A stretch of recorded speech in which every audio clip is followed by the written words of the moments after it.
Assalamualaikum warahmatullahi wabarakatuh. Waalaikumsalam warahmatullahi wabarakatuh.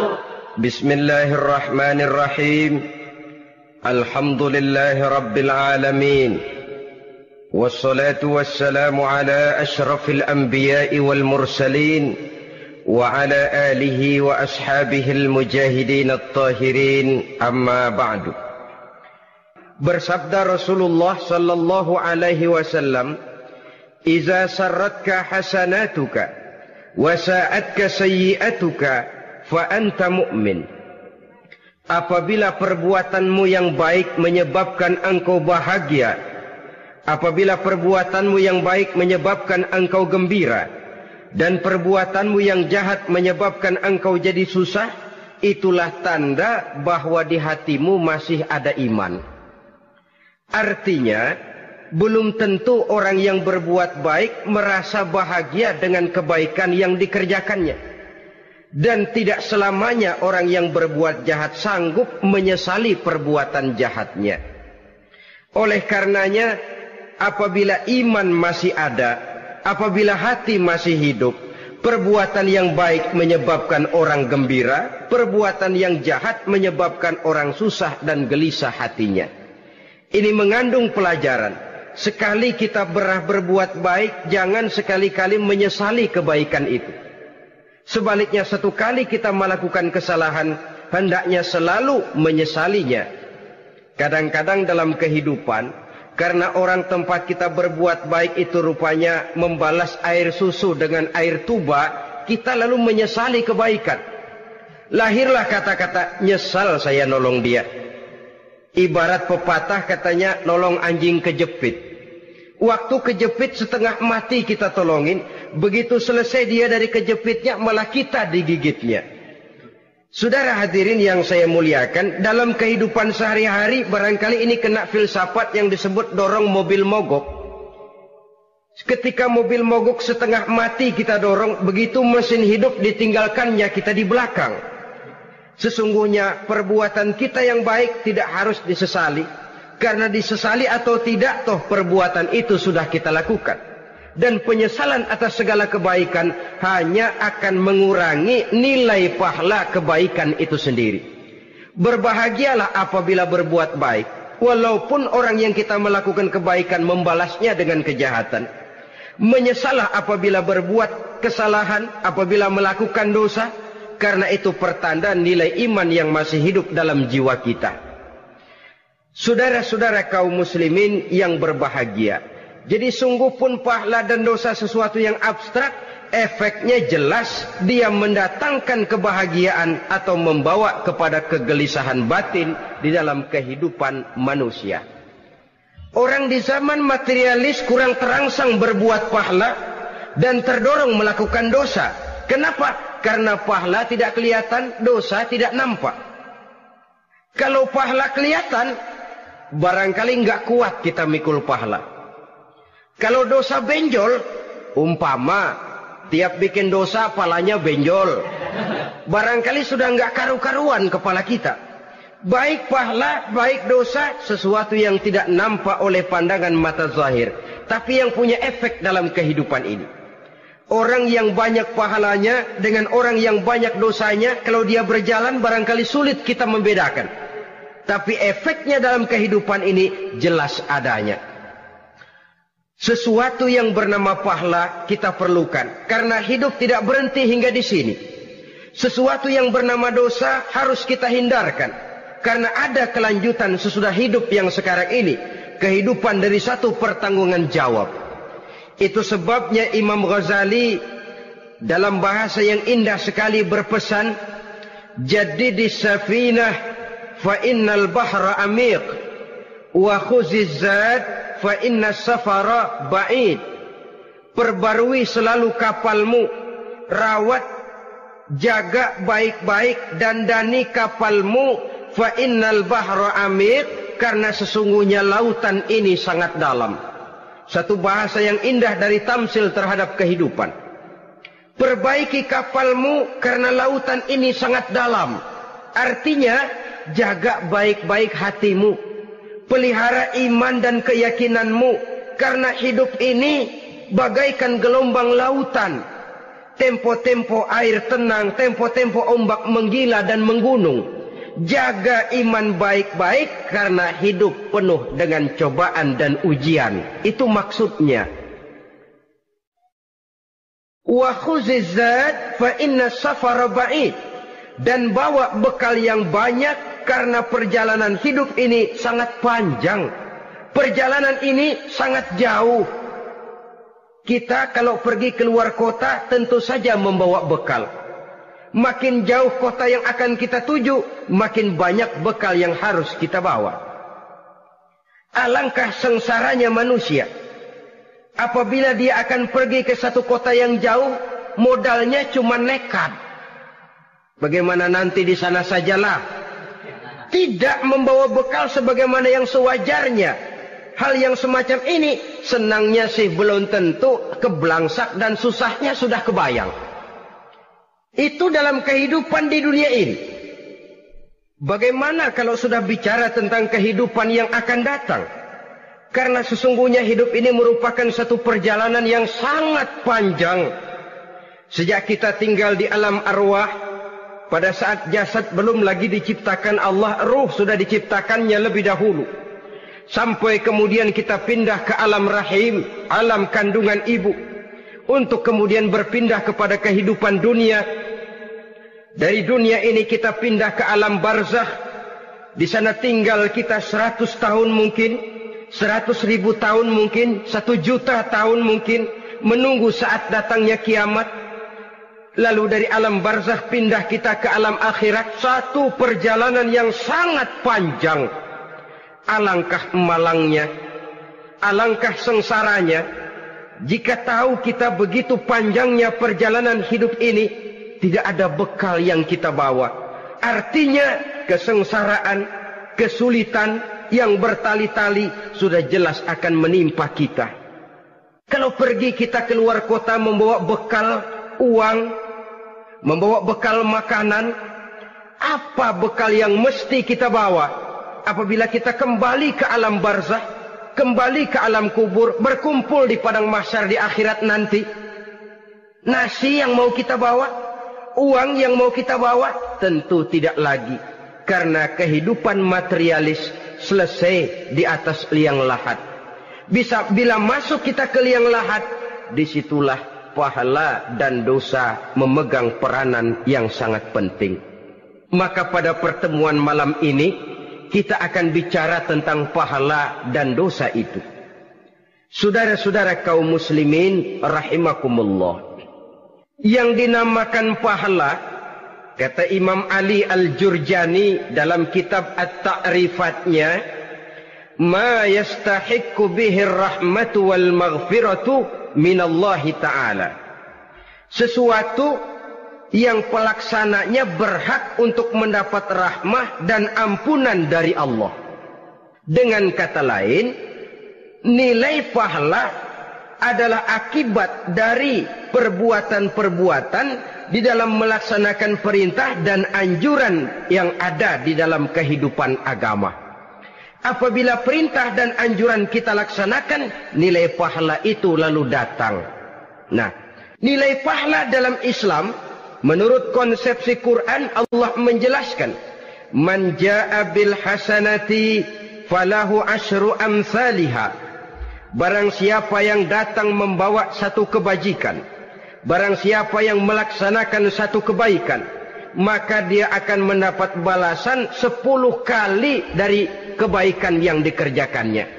10 kali ini pun masih dilipat gandakan dengan 7. 7 ini pun masih dikalikan 100. Dan itu pun masih ditambah dengan pernyataan, wallahu yudha'ifu liman yasha. Allah masih akan melipat gandakan perbuatan baik seseorang yang dikehendakinya. Itulah nikmatnya dalam Islam. Tetapi sebaliknya, wa man jaa'a bisayyi'ati fala yujza illa mislaha. Barang siapa yang melakukan satu kejahatan, dia tidak akan mendapat balasan kecuali sesuai dengan kejahatan yang dikerjakannya. Alangkah rahman dan rahimnya Allah. Orang yang berbuat baik dibalas 10, dikali 7, dikali 100, masih dilipat gandakan pula. Tapi orang yang berbuat jahat tidak akan mendapat balasan kecuali sesuai dengan kejahatan yang dikerjakannya. Ini kan beda dengan sifat kita manusia. Kita ini kadang-kadang kalau dijitak membalasnya mukul. Tapi kalau orang berbuat baik kepada kita, kita enggan untuk berbuat baik kepada orang tadi. Allah tidak mengajarkan begitu. Satu kebaikan berbalas 10. Satu kejahatan berbalas dengan satu kejahatan. Maha Rahman dan Rahim Allah. Bahkan dalam Islam, niat berbuat baik saja mendapat pahala. Sedangkan niat berbuat jahat belum ditulis merupakan satu dosa sampai kejahatan itu dikerjakan oleh orang yang niat tadi. Umpamanya, saudara niat nanti malam giliran pengajian saya mau hadir di majelis taklim. Pas datang waktu malam hujan turun sangat lebat. Saudara berhalangan datang ke majelis taklim, saudara sudah mendapat pahala niat. Tapi saudara niat, nanti malam kalau turun hujan, saya mau bongkar rumahnya si fulan, saya mau curi seluruh harta bendanya. Ternyata malam, saudara tidak mengerjakan perbuatan itu belum ditulis dosa, sampai perbuatan itu benar-benar dikerjakan.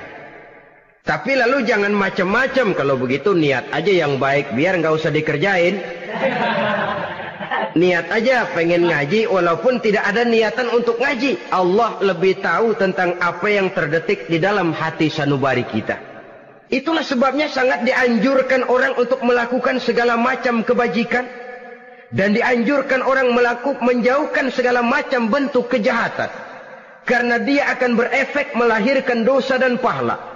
Dosa dan pahala itulah alat untuk memperoleh kebahagiaan di alam kubur, di padang mahsyar, sampai di akhirat nanti. Di dunia ini mungkin segalanya bisa kita beli dengan yang namanya uang. Keamanan kita bisa menyewa petugas untuk menjaga rumah kita. Kendaraan yang mewah bisa kita beli. Udara yang sejuk bisa kita ciptakan. Siapa banyak uang dia raja. Mungkin itu di dunia. Tapi bisa apa uang kalau kita sudah masuk ke alam kubur? Bisakah munkar nakir kita sogok? Udah karkir, jangan nanya nih, cepet. Bisakah malaikat azab menyingkir dengan uang semir? Ternyata tidak. Untuk memperoleh kebahagiaan di sana, nilai pahala. Kesengsaraan akan kita dapat kalau kita banyak menumpuk dosa. Oleh karena itu jangan beranggapan, pahala nggak kelihatan, dosa juga nggak kelihatan, biarin saja. Yang tidak kelihatan ini pada waktunya akan memegang peranan yang sangat penting. Tapi tidak cuma untuk menghadapi hidup di situ, kita lalu harus berbuat baik dan meninggalkan yang jahat. Terutama juga di dunia ini. Toh pepatah bilang gajah mati meninggalkan gading, harimau mati meninggalkan belang. Apa yang akan kita tinggalkan setelah kita mati? Kita ingin jasad kita boleh hancur terkubur tanah, tapi nama kita ingin hidup terus, dikenang orang 100, 1000, bahkan 1.000.000 tahun yang akan datang. Ditulis orang dengan tinta emas dalam sejarah, tercatat kita sebagai orang baik-baik.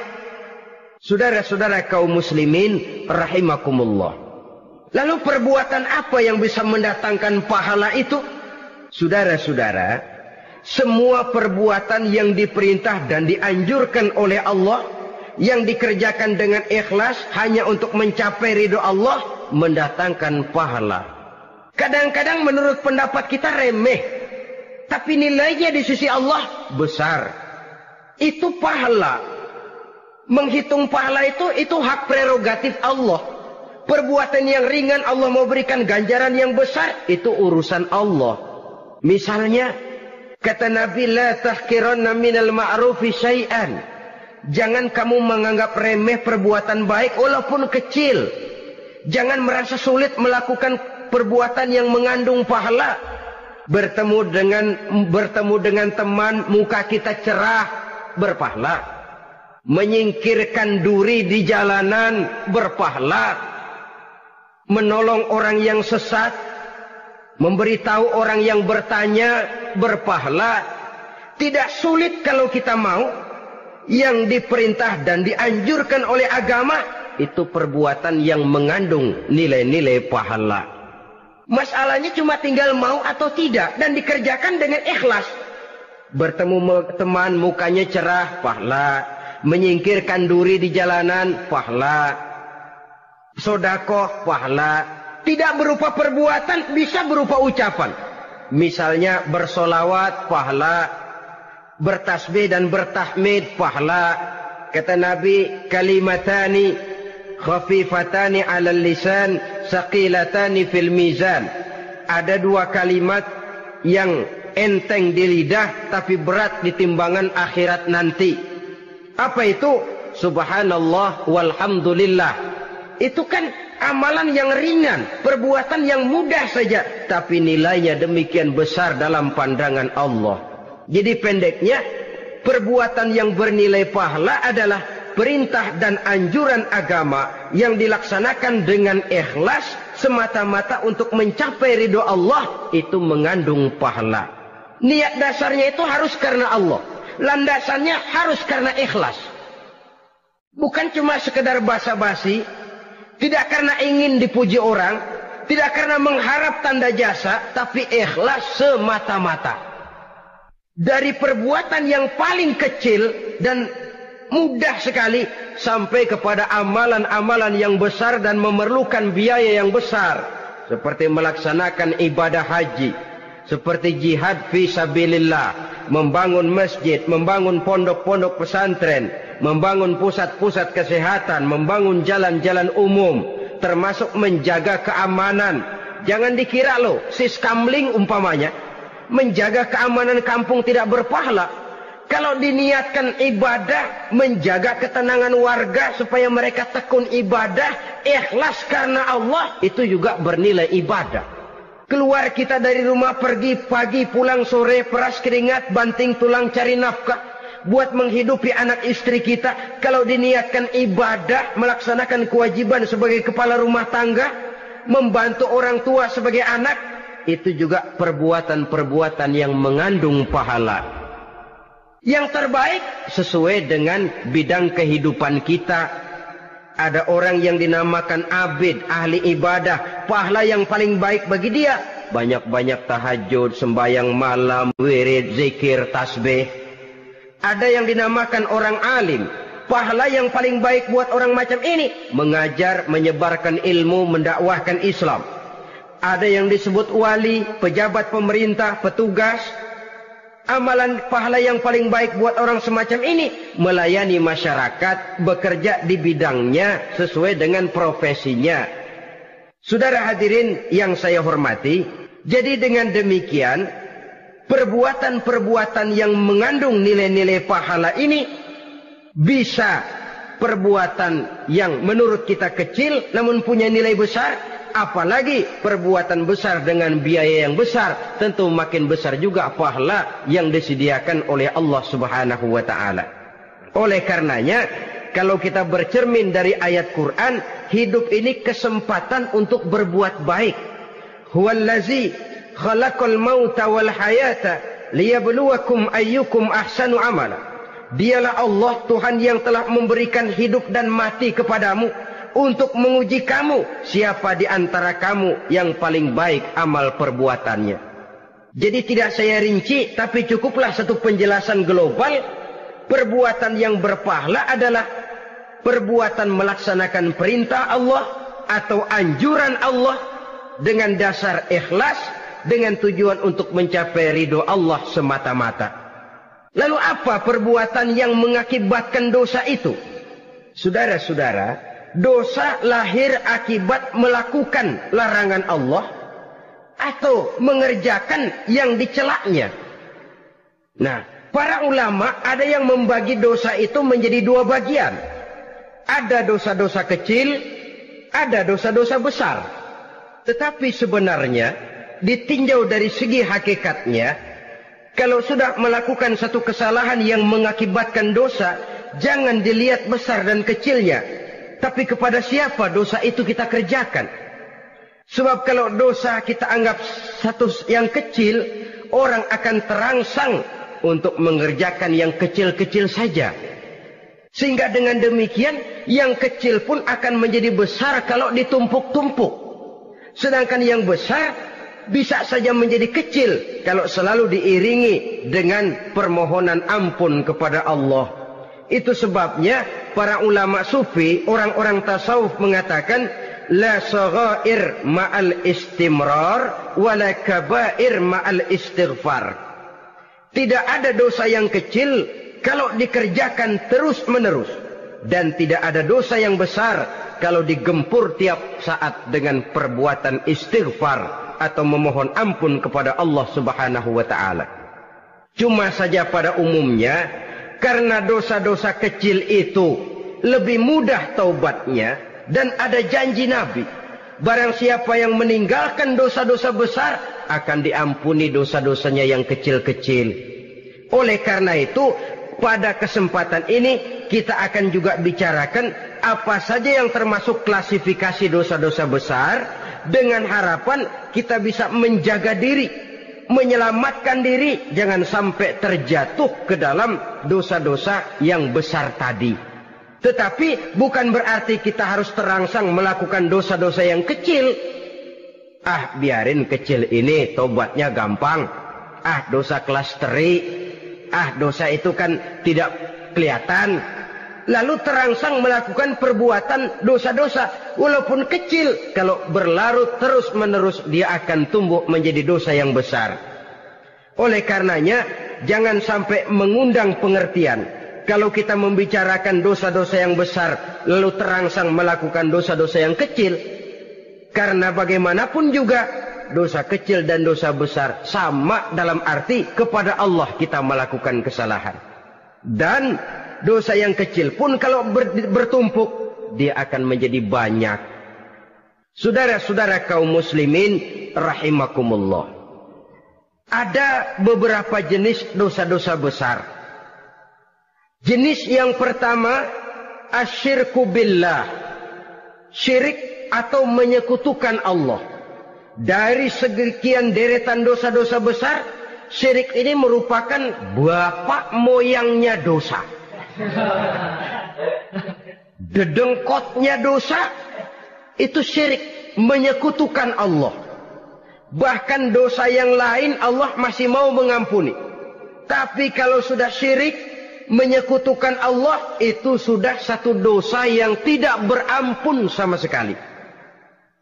Oleh karena itu tepat pesan Imam Ghazali tadi. Jadi di safinah fa innal bahra amik. Jaga iman, pelihara akidah, dandani kapal.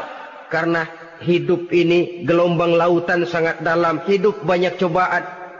Di dalam hidup di zaman sekarang ini, saudara bisa perhatikan, di mana tensi ekonomi tinggi, lapangan kerja sulit, persaingan hidup makin tajam, sifat egois dan individualis tumbuh di mana-mana, rasa solidaritas sosial menurun, sifat gotong royong musnah, orang mudah potong kompas, potong jalan, ingin cepat kaya, ingin cepat naik pangkat, ingin dapat kedudukan.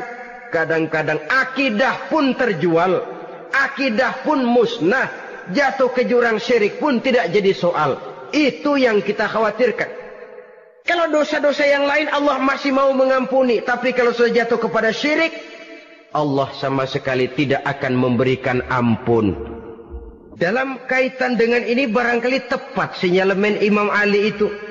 Andai kata kemiskinan merupakan satu kepribadian, saya akan membunuhnya lebih dahulu.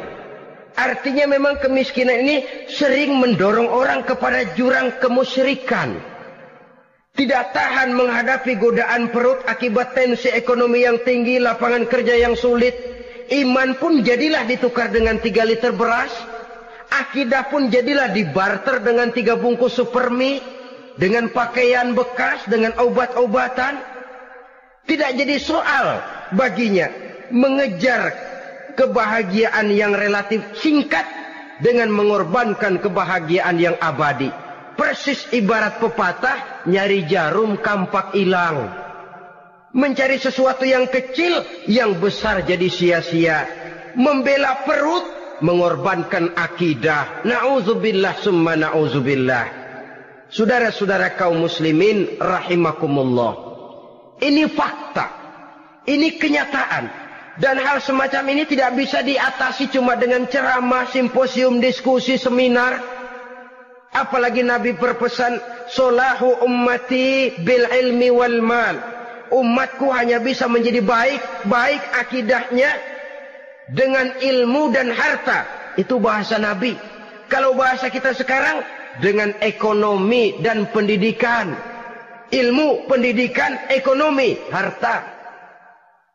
Tanpa itu sangat besar kemungkinan kita bisa menjual akidah terjerumus di lembah kemusyrikan. Maka terutama kepada saudara-saudara saya, muslimin yang terpencil jauh dari kota-kota besar, yang kadang dalam kehidupan seharinya imannya sering digoda oleh supermi, akidahnya sering ditantang oleh pembagian beras, pakaian-pakaian bekas, obat-obatan dan sebagainya. Jaga dan bentengi akidah kita. Lebih baik nyawa berpisah dari badan, asal iman jangan berpisah dari hati. Kepada adik-adik saya para remaja, para pemuda di kota-kota besar, yang iman dan akidahnya sering ditantang dengan minuman-minuman keras, fasilitas-fasilitas yang menghanyutkan, yang secara terarah dan praktis sedikit demi sedikit menggiring kita untuk keluar dari nilai-nilai akidah. Hati-hati, jaga baik-baik, sebab intan paling mahal, mutiara paling berharga, tidak lain nilai iman ini. Tergelincir kita daripadanya, jatuh ke lembah kemusyrikan, jatuh ke satu dosa yang teramat besar, yang Allah tidak akan pernah memberikan ampun lagi. Ini dosa besar yang pertama. Yang kedua, qatlun nafsi illa bil haq. Membunuh orang tanpa alasan yang benar. Di zaman kesulitan ekonomi kadang-kadang orang mudah nekat. Tengok saja, kadang-kadang karena pasal uang 100-200 perak saja nyawa bisa melayang. Kadang-kadang karena urusan yang remeh, salah omong, salah ambil, salah ucap, salah pegang, nyawa bisa jadi melayang. Alangkah murahnya nyawa, seakan-akan kita yang punya. Padahal nyawa itu hak milik Allah. Tidak pantas kita merampasnya, tidak pantas kita menghilangkannya dari jasad seseorang. Oleh karenanya, membunuh orang merupakan satu dosa yang sangat besar. Jangankan kepada orang yang seakidah, orang yang lain akidah saja pun, kalau dia hidup berdamai, rukun, berdampingan, kita harus melindungi. Apatah lagi teman seakidah sendiri. Saudara-saudara kaum muslimin rahimakumullah. Pantas kalau Nabi menyatakan, apabila dua orang Islam sudah saling berkelahi, berbunuh-bunuhan, al-qatil wal maqtul finnar. Yang membunuh dan yang dibunuh, dua-duanya sama-sama masuk neraka. Sahabat heran, ya Rasul, kalau yang membunuh masuk neraka sih wajar, tapi yang terbunuh kok neraka juga, kenapa? Kata Rasul, sebenarnya dia juga cuma sudah niat untuk membunuh, cuma keduluan saja. Andai kata dia tidak terbunuh, tentu dia yang akan membunuh. Saudara-saudara kaum muslimin rahimakumullah, Islam sesuai dengan namanya adalah agama damai. Kita tidak boleh mencari-cari musuh, walaupun tidak boleh lari kalau bertemu musuh. Oleh karenanya, pantang seorang muslim menimbulkan benih keonaran menjadi biang kerok buat lingkungannya. Sesuai dengan namanya, seorang muslim adalah seorang yang dalam hidup senantiasa berusaha menebarkan salam, menebarkan kedamaian, ketenangan dan ketentraman. Dengan prinsip, musuh jangan dicari, bertemu pun jangan lari. Yang ketiga, termasuk dalam kelompok dosa besar ini, syurbul khamr, meminum minuman keras. Termasuk di dalam kata khamr ini ganja, morfin, narkotik. Sebab apa? Jenis minuman semacam itu tidak hanya merusak keadaan sekarang, tapi sekaligus merusak kehidupan yang akan datang.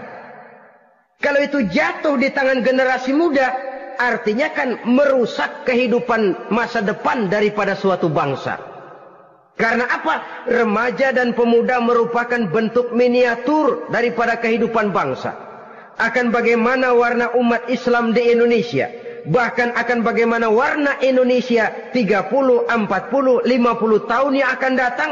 Remaja sekarang jawabannya. Kalau remaja kita sekarang ini kerjanya cuma bisa nyekek botol, insya Allah bangsa Indonesia 30-40 tahun yang akan datang akan tumbuh menjadi bangsa teler. Tidak banyak yang bisa kita harapkan. Remaja adalah gambaran masa depan dari satu bangsa, dari satu umat. Dan remaja itu di dalam dirinya secara fitrah terkumpul semua bakat, terdapat semua kemungkinan. Kita ini lahir membawa sifat pemimpin, tapi juga membawa sifat pengacau. Kita ini ada bakat jadi orang jujur, ada bakat jadi pengkhianat. Kita ini ada bakat menjadi orang baik-baik, kita juga punya bakat jadi biang kerok. Kita kemungkinan bisa jadi pemimpin bangsa, tapi juga bisa menjadi pemimpin bangsat. Nanti lingkungan dan pendidikan akan menumbuhkan, membentuk mana yang tumbuh lebih subur. Kalau lingkungan dan pendidikannya lebih banyak bercerita tentang kejujuran, maka nilai kejujuran yang akan tumbuh lebih banyak dalam jiwanya. Dan insya Allah diharapkan dia akan menjadi manusia yang jujur di kelak kemudian hari nanti. Dan masalah minuman keras ini sebenarnya berkait. Kita tidak bisa cuma menyalahkan remaja saja, menyalahkan pemuda saja. Karena bagaimanapun masalahnya kompleks. Menghancurkan sesuatu tanpa melihat kausalnya, tanpa melihat sebab akibatnya kan sama juga bohong. Kemungkinan karena broken home, kemungkinan karena pergaulan, kemungkinan karena kurang perhatian orang tua, kemungkinan karena akibat bacaan, tontonan, atau fasilitas berupa dibukanya pabrik-pabrik minuman keras, dijualnya minuman-minuman keras, di warung-warung yang remang-remang, yang memberikan kenikmatan, kebahagiaan dan kebanggaan tersendiri, sehingga akhirnya orang terangsang untuk datang dan minum di sana. Pada dasarnya memang sepele, cuman minum, nggak ngerugiin orang lain kan? Iya, pada waktu minum. Tapi dikala sudah mabuk, out of control, apapun bisa kita lakukan. Yang kita ucapkan kita tidak sadari lagi, yang kita kerjakan tidak kita sadari lagi. Dikala itu segala macam kejahatan bukan sesuatu yang tidak mungkin untuk kita laksanakan. Nggak ngerugiin orang lain, memang pada saat mau minum. Tapi begitu minum, mabuk, kita bisa merugikan orang lain. Setidaknya merugikan diri sendiri. Pertumbuhan IQ menjadi lemah, semangat kehidupan hilang, gairah kerja menurun, kalau tidak ada sama sekali. Lalu apa yang bisa kita lakukan di dalam kehidupan? Dan akan lebih celaka kalau ini menimpa kehidupan generasi muda kita. Kadang-kadang yang ironi ya, kalau yang orang tuanya mampu barangkali masih tertolong. Tapi yang orang tuanya kondisi ekonomi lemah masih kepengen teler juga. Orang tuanya nggak mampu masih pengen mabuk. Dari ganja, morfin nggak dapat, akhirnya kaleng cet diisepin. Yang penting kan bisa teler, mendatangkan satu kebahagiaan tersendiri. Itu sebabnya memang satu kejahatan menurut teori polisi ya hanya bisa terjadi karena faktor N dan K, niat dan kesempatan. Niat ada, kesempatan ada, jadi orang jahat. Kurang salah satunya, biasanya kejahatan terbendung. Niat ada, kesempatan tidak ada, sulit berbuat jahat. Kesempatan ada, niat tidak ada, tidak mungkin orang jahat. Tapi yang paling dominan sebenarnya niat. Kalau niat sudah kuat, kesempatan bisa dicari. kesempatan bisa diciptakan. Biar Hansip nongkrong, ditungguin lengahnya. Iya biarin. Jam 11 sampai jam 2. Matanya melotot. Jam 3 dia mulai ngulet, ngempet. Nah, di saat itu saya masuk ke rumahnya. Kalau niat kuat, kesempatan bisa diciptakan. Dan kalau sudah niat, ini masalah hati. Kalau sudah masalah hati, menyangkut soal moral. Moral artinya sudah masuk kepada kehidupan agama. Saudara-saudara kaum muslimin rahimakumullah. Yang keempat yang termasuk jenis dosa besar, az-zina, perbuatan zina. Di zaman pergaulan bebas dengan prinsip free love, free sex ini, tengok sudah berapa banyak gadis-gadis bergelimpangan jadi korban. Berapa banyak bayi-bayi yang lahir ke dunia tanpa tahu kemana dia mesti memanggil bapak. Apakah deretan jumlah korban ini masih harus bertambah lagi? Paling tidak, biarlah yang sudah jadi korban. Tapi jangan bertambah lagi hendaknya. Masing-masing kita berupaya menahan diri. Termasuk dalam kategori zina ini. Yang merupakan cabang-cabangnya. Liwat, homoseks, lesbian, masturbasi. Bahkan masturbasi itu termasuk jenis zina tangan. Dan itu juga merupakan satu dosa. Di samping dosa juga merusak diri. Karena bagaimanapun juga dia akan mengurangi kemampuan daya pikir seseorang. Maka agama memberikan jalan keluar. Pesan Nabi, ya ma'syara syabab, man istata'a minkumul ba'at falyatazawwaj. Hai para pemuda, kata Nabi, barang siapa di antara kamu yang sudah bisa ba'at, yang sudah mampu ba'at. Ba'at itu artinya memberikan nafkah. Baik nafkah zahir maupun nafkah batin, falyatazawwaj, maka hendaklah dia kawin. Jadi yang maksud ba'at ini ya nafkah zahir, ya nafkah batin. Kita kadang-kadang cuma bisa ngasih nafkah batin saja sudah merasa pokoknya kan saya sanggup untuk kawin, lalu kawin tanpa kehilangan, dengan kehilangan pertimbangan.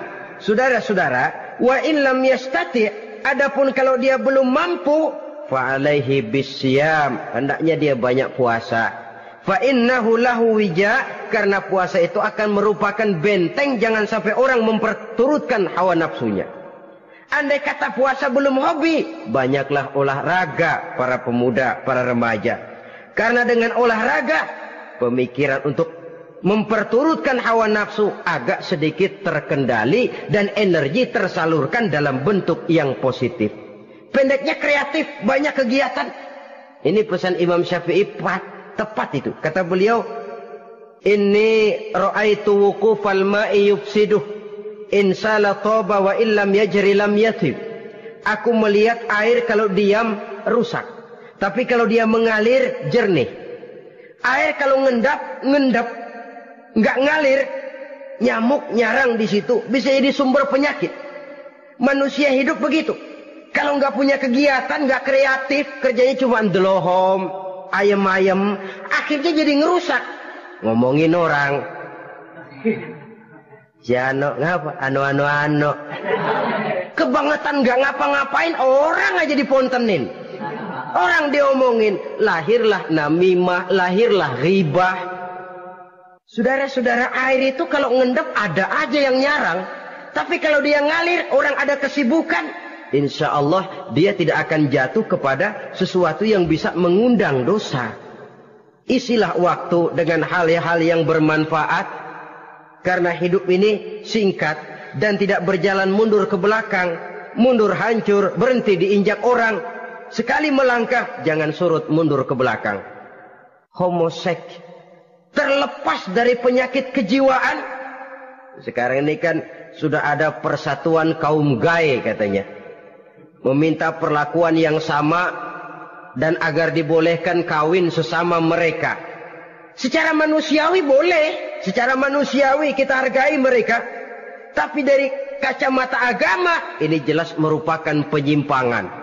Dan penyimpangan merupakan suatu dosa. Terlepas dari pertimbangan manusiawi. Jangan karena terlalu memperturutkan suara manusiawi, lalu kita mengesampingkan agama. Termasuk lesbian, wadon karo wadon. Kalau homo itu kan lanang karo lanang katanya. Saudara-saudara kaum muslimin rahimakumullah. Ini bukan penyakit baru. Liwat, homoseks sudah dikenal dari zamannya Nabi Lut. Laki dengan laki. Lesbian dari zaman istrinya Nabi Lut. Terlepas dari penyakit kejiwaan, dari segi agama, ini merupakan penyimpangan dan merupakan dosa yang besar. Yang kelima, yang termasuk jajaran dosa kelas kakap, qazful mu'minina wal mu'minat, menuduh orang mukmin yang baik-baik, laki atau perempuan, melakukan perbuatan zina sehingga hancur namanya di masyarakat. Ini merupakan satu perbuatan dosa yang sangat besar dan sangat dimurkai oleh Allah. Saudara-saudara kaum muslimin rahimakumullah. Oleh sebab itu tentang masalah ini, kalau memang tidak ada saksi, jangan sembarang kita enteng lidah menuduh orang lain berbuat zina, menuduh orang lain berbuat serong. Dosanya kelewat besar di dalam kehidupan. Karena apa? Mencari harga diri itu berat. Memelihara kehormatan diri jauh lebih berat. Satu kali orang dihancurkan namanya di masyarakat, dia akan terisolir jadinya. Oleh karenanya, berlindung kita kepada Allah. Jangan sampailah dihinggapi oleh sifat ini. Karena sentimen kita kepada seseorang, karena hasad kita kepada seseorang, tidak senang melihat orang lain lebih maju, lalu lidah ini seenaknya saja mengucapkan kata. Padahal sanksi dan resikonya sangat besar. Yang kita tuduh barangkali mendapat pahala dari Allah. Kita sendiri yang menuduh tanpa saksi, tanpa alasan yang benar, mendapat dosa yang sangat besar. Saudara-saudara, memang kadang-kadang aneh dalam hidup ini. Seorang pelacur biasanya bisa menjaga mulutnya di masyarakat. Kata-katanya baik, sopan. Kenapa? Karena mulut yang satu sudah tidak terjaga.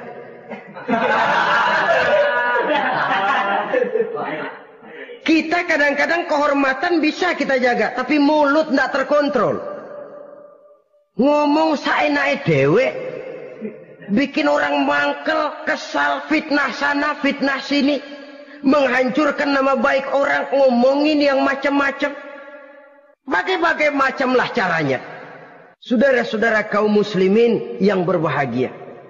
Jadi dengan demikian, menuduh orang lain berbuat zina, sedangkan orang itu tidak pernah melakukannya, ini termasuk satu dosa yang sangat besar di dalam kehidupan ini. Yang keenam, al-'aqu bil walidain, durhaka kepada ibu bapak. Seorang anak, bagaimanapun banyak nilai ibadahnya, banyak kebaikan di masyarakat, menyandang berbagai macam gelar, pangkat dan jabatannya tinggi, tapi kalau sudah durhaka kepada kedua orang tuanya, alamat hidup tidak lagi membawa keberkahan. Dan itu dosa yang sangat besar. Sampai Nabi sabdakan, ridho Allah ada di dalam keridhaan ibu bapak. Murka Allah pun ada di dalam kemurkaan ibu dan bapak. Walaupun belum tentu setiap kita orang tua, tapi yang jelas setiap kita adalah anak. Dan setiap anak punya ibu dan bapak. Jangan sampai kacang lupa kepada kulitnya. Saudara-saudara kaum muslimin rahimakumullah. Durhaka kepada ibu bapak merupakan perbuatan yang sangat dimurkai oleh Allah. Apalagi ibu yang telah melahirkan kita, bahkan mengandung kita. Begitu juga bapak yang telah berusaha peras keringat banting tulang untuk mengasuh membesarkan kita. Tidak ada perbuatan baik yang kita lakukan untuk bisa menebus kebaikan daripada ibu dan bapak kita. Setidaknya kalau belum bisa berbuat baik kepadanya, kepada keduanya, janganlah menyakiti hati keduanya. Itu saja dulu yang harus dijaga. Kadang-kadang sudah berbuat baik enggak, nyakitin melulu.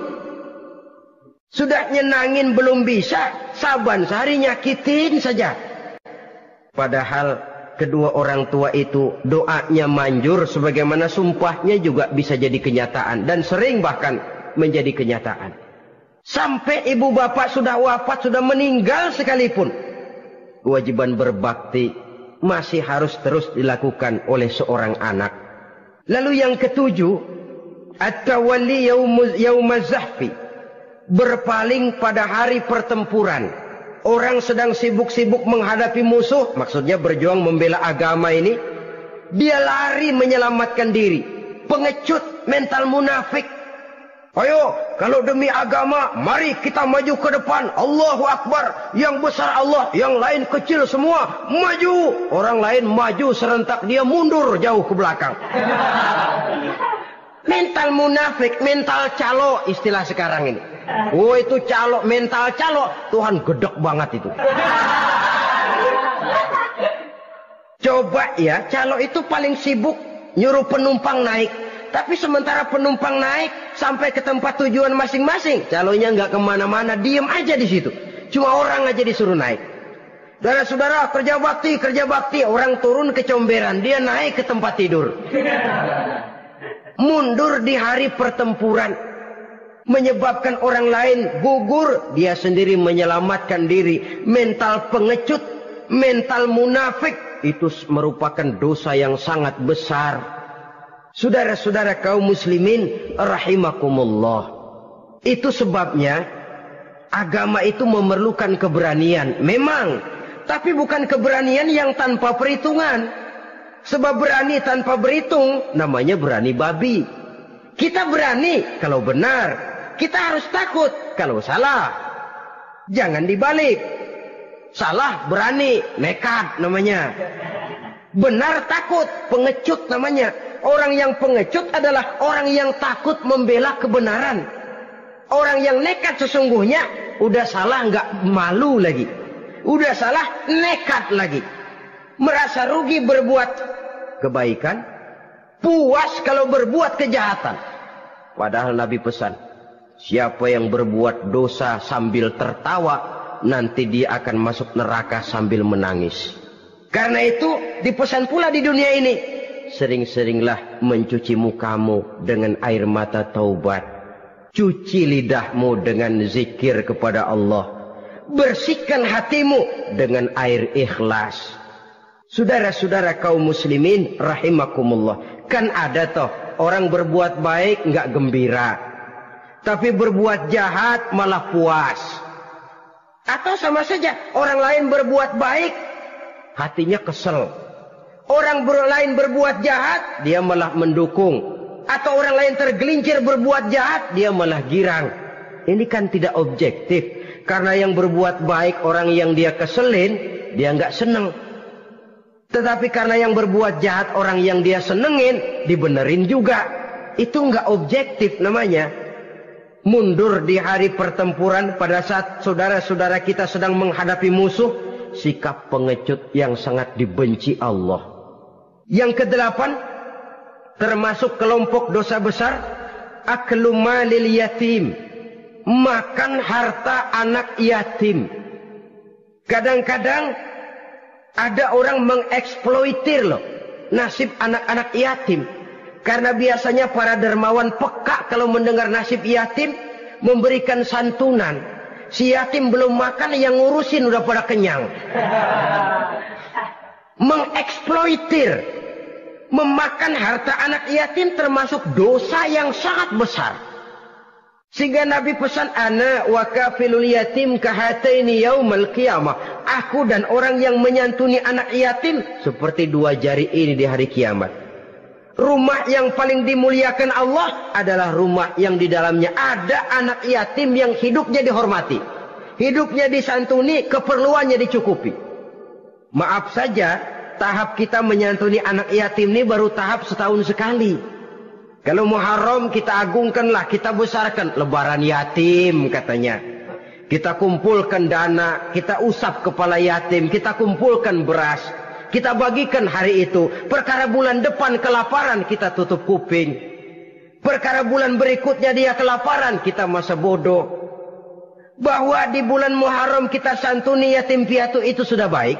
Tapi akan lebih baik lagi kalau kita sanggup menjadi bapak asuh mereka, memikirkan sekolah mereka, ada kontinuitas. Kalau mereka diasuh oleh orang lain, lalu bertukar agamanya, berpindah akidahnya, kita ngomel habis-habisan. Tapi kita ada kemampuan, kita tidak mau berbuat semacam itu. Ya sama juga bohong namanya. Saudara-saudara kaum muslimin rahimakumullah. Orang yang menyantuni yatim mendapat pahala besar. Tapi orang yang mengkorup harta anak yatim, dosanya juga sangat besar. Berhati-hatilah kalau kita diberikan kepercayaan oleh masyarakat untuk mengurus anak-anak yatim. Karena pahalanya besar, resikonya juga besar. Yang ke-9, syahadatuz zur, sumpah palsu. Sebab sumpah palsu ini menggunakan nama Allah untuk sesuatu yang tidak benar. Nama kita saja dibawa untuk yang tidak benar, kita jengkel. Nama kita dipalsukan untuk sesuatu yang tidak baik, kita kadang-kadang jengkel, tidak puas jengkel, menuntut melalui saluran hukum. Kenapa? Nama saya dicatut.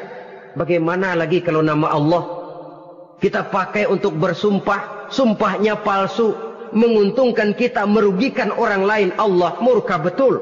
Maka sumpah palsu termasuk deretan dosa-dosa besar. Apalagi yang ke-10, aklur riba, makan riba alias renten. Ini kan yang cepat mendatangkan uang. Kadang-kadang kalau yang bikin riba itu orang awam barangkali, ya masih kita maklumin. Kadang-kadang penyakit ini datang menimpa mereka juga yang kita kenal kebaikannya. Bahkan suka datang ke musola, rajin ke masjid kadang-kadang. Riba masih dimakannya. Karena cara cari duit paling enak. Duit utuh tambahnya terus masuk. Na'udzubillah summa na'udzubillah. Itu yang diibaratkan dalam perjalanan Mi'raj waktu Nabi diperlihatkan neraka. Orang perutnya sebesar rumah dililit ular. Diseret-seret itu hancur perutnya. Dibulatkan lagi, diseret lagi, hancur lagi. Dibulatkan lagi, terus menerus begitu. Dia berteriak, mengerang, mengeluh, mengaduh kesakitan. Nabi tanya, itu apa Jibril? Itu contoh dari umatmu yang suka makan riba Muhammad. Makan renten. Saudara-saudara, ini kan mencekik leher orang. Orang sedang kesulitan. Kelihatannya sih baik, menolong. Tapi di belakang menolong itu nyekek.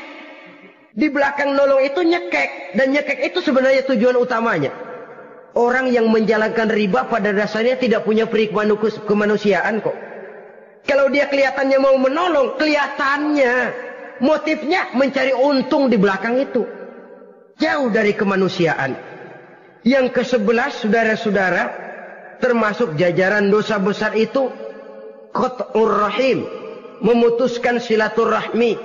Marah, hobi sama marah. Kalau 3 hari nggak marahan sama orang, ngebet palanya. Selalu nyari gara-gara. Kalau udah marah berlaku perpanjangan waktu. Tahun, 2 tahun, kadang-kadang seumur hidup. Saudara hadirin yang saya muliakan. Apalagi mengurangi timbangan termasuk kelas dosa besar. Makan suap termasuk dosa besar. Semir menyemir dosa besar. Apalagi bunuh diri. Nah ini, bunuh diri dosa besar.